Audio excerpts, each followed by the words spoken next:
नहीं कोई चीज़ निकम्मी कुदरत के कारखाने में। जी हाँ दोस्तों, बहुत सारी चीज़ें जो हमारे किचन से निकलती हैं, ख़ासकर सब्ज़ियों के छिलके और फ्रूट के छिलके, जिनको हम निकम्मा समझकर हमेशा कूड़ादान में फेंक देते हैं। अगर आप दोस्तों गार्डनर हो तो आपको इन सब्ज़ियों के छिलकों और फ्रूट के छिलकों का बहुत ज़्यादा पता होगा कि इनकी हमारे गार्डन में क्या अहमियत है, ये हमारे किस काम आ सकते हैं। आज हम ऐसे ही फ्रूट के बारे में बात करेंगे जिनके छिलके हम हमेशा कूड़ादान में फेंक देते हैं या कचरे में ज़ाया कर देते हैं। हमारा आज का टॉपिक है दोस्तों कि हम बनाना के छिलके, जो केले के छिलके होते हैं, इनको अपने गार्डन में किस तरह यूज़ कर सकते हैं एज ए फर्टिलाइज़र। दोस्तों अगर ये कहा जाए कि आम के आम और गुठलियों के भी दाम, तो गलत ना होगा। केला हम वैसे यूज़ कर लेते हैं खाने के लिए, और दूसरे किचन की जो प्रोडक्ट होती हैं खाने के लिए उसमें इस्तेमाल कर देते हैं। तो ये जो इसके छिलके होते हैं इनको हम बेकार समझकर हमेशा फेंक देते हैं। दोस्तों हम आज आपको इसका ऐसा इस्तेमाल बताएंगे कि आप दंग रह जाएंगे। बिस्मिल्लाहिर्रहमानिर्रहीम। अस्सलामुअलैकुम दोस्तों उम्मीद करता हूँ अल्लाह पाक से कि आप खैरियत से होंगे, अल्लाह पाक की हिफ्ज़ व अमान में होंगे। दोस्तों पौधे तो हम नर्सरी से ख़रीद कर ले आते हैं, लेकिन नर्सरी से घर शिफ्ट करने के बाद पौधों के ऊपर या तो फूल आते नहीं, अगर आते हैं तो उनका साइज़ बहुत छोटा होता है। इसी तरीके से बात करें तो दूसरी बात यह है कि उनके ऊपर ना तो फ्रूट आते हैं दोस्तों, अगर फ्रूट आते ही भी हैं तो उनका भी साइज़ बहुत छोटा रह जाता है। दोस्तों अगर आपके पौधों के साथ भी यही प्रॉब्लम चल रही है तो आज हम आपको ऐसी खाद का इस्तेमाल बताने वाले हैं जिसको इस्तेमाल करके ये सारी प्रॉब्लम ख़त्म होने वाली हैं। क्योंकि ये ऐसी खाद है, कोई भी इसका सानी नहीं, क्योंकि इस खाद में वो सारी चीज़ें होती हैं जो पौधे को बुनियादी तौर पर इनकी ग़िज़ा के लिए ज़रूरत होती है। ख़ासकर आपको बताऊँ कि 17 न्यूट्रेंट होते हैं जो पौधे की ग़िज़ाई ज़रूरियात को पूरी करते हैं। इनमें मेन जो होते हैं वो है पोटाशियम, कैल्शियम और फास्फोरस। इन 3 बड़े न्यूट्रिएंट के अलावा पौधे केले के छिलकों में वो दूसरे सारे न्यूट्रिएंट मौजूद होते हैं। ये वह जो छिलके हैं केले के, वह ऐसा फर्टिलाइज़र है दोस्तों जिसमें 17 के 17 न्यूट्रिएंट भले थोड़ी मकदार में मौजूद हों, इसमें पाए जाते हैं। दोस्तों एक ख़ास चीज़ जो केले के छिलकों में ही पाई जाती है वो है दोस्तों प्रोटीन। आपको पता है कि सर्दियों में जिस तरह हमारे जिस्म को प्रोटीन की ज़रूरत होती है, इसी तरह हमारे पौधों को गर्म रहने के लिए ऐसे फर्टिलाइज़र की ज़रूरत होती है जिसमें काफ़ी हद तक प्रोटीन मौजूद हो। प्रोटीन दोस्तों पौधों के तनों को, जैसे हमारी हड्डियाँ होती हैं, इनको गर्म रखती है, इनकी जड़ों को गर्म रखती है, सर्दी के मुज़रत असरात से दोस्तों बचाती है। दोस्तों हम अपने बॉडी में प्रोटीन का इस्तेमाल ड्राई फ्रूट की शक्ल में कर रहे होते हैं, या हम फ़िश खा रहे होते हैं, या दोस्तों हम चिकन इस्तेमाल कर रहे होते हैं। तो पौधों को भी प्रोटीन की उसी तरह ज़रूरत होती है जिस तरह हमें सर्दियों में प्रोटीन की ज़्यादा ज़रूरत पड़ती है। ख़ासकर हमारे जो आलू के पौधे होते हैं, ये सर्दी के मुज़र असरात से बहुत जल्दी झुलस जाते हैं। इनके ऊपर जो है ना पत्ते जलना शुरू हो जाते हैं, तो पौधे के नीचे बनने वाला जो आलू का साइज़ है वो बहुत छोटा रह जाता है। जैसा कि आपको पता है दोस्तों कि पत्तों में खुराक बनने का अमल होता है। जब पत्ते ही दोस्तों पौधे के जल जाएं, बर्न हो जाएं, तो नीचे बनने वाला फ्रूट भी उस साइज़ का नहीं आता जिस तरह की हम डिमांड कर रहे होते हैं। इसलिए दोस्तों आप केलों की खाद जो है ना वो सर्दियों के लिए पहले ही स्टैंड बाई बना के रखें, ताकि आपको सर्दियों में इसकी ज़रूरत पड़ने वाली है। आपके पौधों का इसका बहुत ज़्यादा फ़ायदा होने वाला है।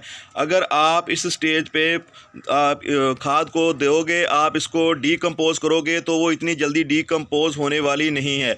वक्ती आप इस तरह कर सकते हैं, केले के छिलकों को आप 3 तरीक़ों से एज ए फर्टिलाइज़र इस्तेमाल कर सकते हैं।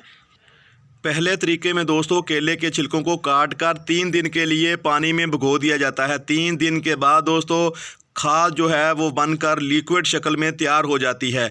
आप उसको किसी छन्नी से छानकर अपने पौधों को दे सकते हैं।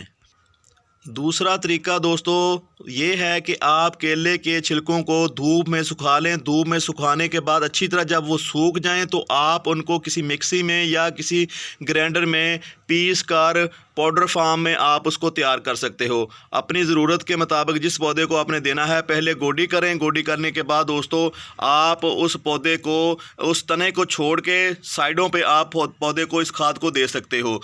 तीसरा तरीका दोस्तों ये है कि आप केले के छिलकों को बारीक बारीक काट लें। काट के आप उसको किसी भी गमले में, जिस गमले में आप देना चाहते हैं, ज़रूरत महसूस करते हैं कि इस पौधे के ऊपर फूल नहीं आ रहे और ना ही इसके ऊपर फल बन रहे हैं, तो आप उस पौधे की मिट्टी में उस कटे हुए जो छिलके होते हैं उसको मिला के अपने पौधे को दे सकते हो। आज हमने दोस्तों इसी तरह अपने पौधे को ये जो केले के छिलके होते हैं वो देने जा रहे हैं। हमने केले के छिलके जो हैं वो काट कर तैयार करके रखे हुए हैं। तो आज हम आपको दिखाते हैं कि किस तरह हमने अपने पौधों में इन केले के छिलकों को इस्तेमाल करके फ़ायदा उठाना है। ये मेरे पास दोस्तों केले के छिलके मौजूद हैं जो हमने थोड़ी देर पहले इनको काट लिया था छोटे छोटे पीसेस में। तो ये आप देख रहे होंगे दोस्तों, तो ये पहले भी काफ़ी हद तक जो है ना डीकम्पोज़ हो चुके हैं। ये इनका काला नज़र आना दोस्तों ये डीकम्पोज़ की पहली जो है ना स्टेप होता है।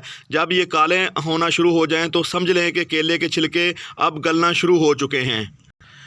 दोस्तों केले के छिलकों का इस्तेमाल ऐसे पौधों के लिए बहुत ही इफ़ेक्टिव और सूदमंद होता है जिन पौधों के ऊपर ना तो दोस्तों फूल आते हैं और ना फूल फल में तब्दील हो पाते हैं। ये देखें यहाँ पे आप देख रहे हैं, ये हैं मूंगरे। मूंगरे के पौधों को आप इस्तेमाल करना चाहें तो इनके ऊपर भी आप इस्तेमाल कर सकते हैं। ख़ासकर फ्रूट प्लांट जो जिनके ऊपर फूल तो बनते हैं लेकिन फूल चंद दिनों के बाद जो है ना झड़ जाते हैं और उनसे फ्रूट नहीं बन पाते। तो मैं आज इन केले के छिलकों को अपने बैंगन के पौधों के लिए तैयार कर रहा हूँ, क्योंकि बैंगन के पौधे के ऊपर अब फ्रूट आना बिल्कुल बंद हो चुके हैं क्योंकि सर्दियाँ बढ़ गई हैं। तो पौधे थोड़ा डोरमेंसी पीरियड में जा चुके हैं। जैसे हम इनको डालेंगे अगले आने वाले 1 महीने के बाद ये अच्छी तरह डीकम्पोज हो जाएगी दोस्तों। तो उसके बाद आहिस्ता आहिस्ता हमारे पौधे को इससे तवानाई मिलती रहेगी। तो हमारे पौधे की, जैसे ही हमारे पौधे को तवानाई मिलेगी, इसकी खुराक मिलेंगे तो हमारा पौधा दोबारा ग्रोथ भी लेगा और इनसे फूल आएंगे और फूल जो है ना वो झड़ेंगे नहीं, क्योंकि वो सारी चीज़ें इस खाद में मौजूद होंगी जो हमारे पौधे को बुनियादी तौर पर चाहिए होती हैं। तो हम आज इन जो छिलकों को बैंगन के पौधों को इस्तेमाल करने वाले हैं। आपको ये सारा प्रोसेस बताते हैं किस तरह आपने इसको इस्तेमाल करना है। दोस्तों ये हैं हमारे बैंगन के पौधे जो तकरीबन 1.5 साल पुराने हमारे पास पौधे हैं। तो इनके ऊपर अब फल आना बंद हो गए हैं। अगर कोई फूल बन भी रहा है तो वो फल में तब्दील नहीं हो रहा। यहाँ पे देखें ये छोटे छोटे फूल आ रहे हैं। दोस्तों इसमें, इस गमले में मिट्टी भी बहुत ज़्यादा मकदार में मौजूद है, क्योंकि मिट्टी ही एक ऐसा ज़रिया है जो चीज़ों को गलाने का काम करती है। इसमें ऐसे बैक्टीरिया होते हैं जो किसी भी चीज़ को गलाने की सलाहियत रखते हैं। सख्त से सख्त चीज़ भी दोस्तों जब मिट्टी में मिलती है तो वो गल जाती है। आपने देखा होगा चंद दिनों के बाद अगर आप लोहे को मिट्टी में दबाते हो या मिट्टी में लोहा किसी वजह से आपका गिर जाता है तो दोस्तों वो भी चंद दिनों के बाद डीकम्पोज़ होना शुरू हो जाता है। मिट्टी में दोस्तों ना तो प्लास्टिक गलता है और ना ही कांच गलता है। प्लास्टिक को गलने के लिए कम से कम 100 साल दरकार होंगे प्रॉपर जो है ना उसको गलने के लिए, लेकिन लोहा और मिट्टी और दूसरी चीज़ें बहुत ही तेज़ी से और आसानी से गल जाती हैं। हमने दोस्तों यहाँ पे काफ़ी गहराई में एक गड्ढा सा बना लिया है। हम इसमें छिलके फेंक देंगे, तो इसलिए इसमें गहराई ज़्यादा इसमें की है कि जब आप बाद औक़ात गोडी करते हो तो गोडी के साथ दोस्तों वो जो डाली हुई खाद होती है वो भी ऊपर आ जाती है। ये बहुत ही नीचे हमने इसको कर लिया है ताकि हमारी खाद ऊपर नीचे नहीं हो, ये अच्छी तरह डीकम्पोज़ हो। और ये जो जड़ें हैं, जड़ें भी इनके बिल्कुल ऐसी जगह पे हम इसको रखेंगे यहाँ पे जड़ें दोस्तों ये आसानी हो जड़ों को खुराक हासिल करने के लिए। यहाँ पे देखें बिल्कुल ये जड़ें निकल चुकी हैं, तो हम इसी जगह पे इसको डालने वाले हैं। दोस्तों छिलकों को हमने यहाँ पे डाल दिया है। तो ये यहाँ पे देखें, ये काली काली सी ये चीज़ नज़र आ रही है, ये सारा दोस्तों गोबर है।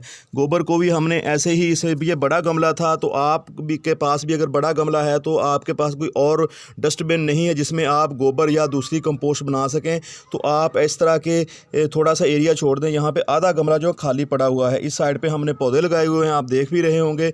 तो खाली जगह पे दोस्तों आप जो है ना कोई भी खाद को डिकम्पोज कर सकते हो। इस तरह आपने अच्छी तरह दोस्तों इसके ऊपर मिट्टी डाल देनी है ताकि ये गलने का अमल जो है ना बैक्टीरिया शुरू कर सकें।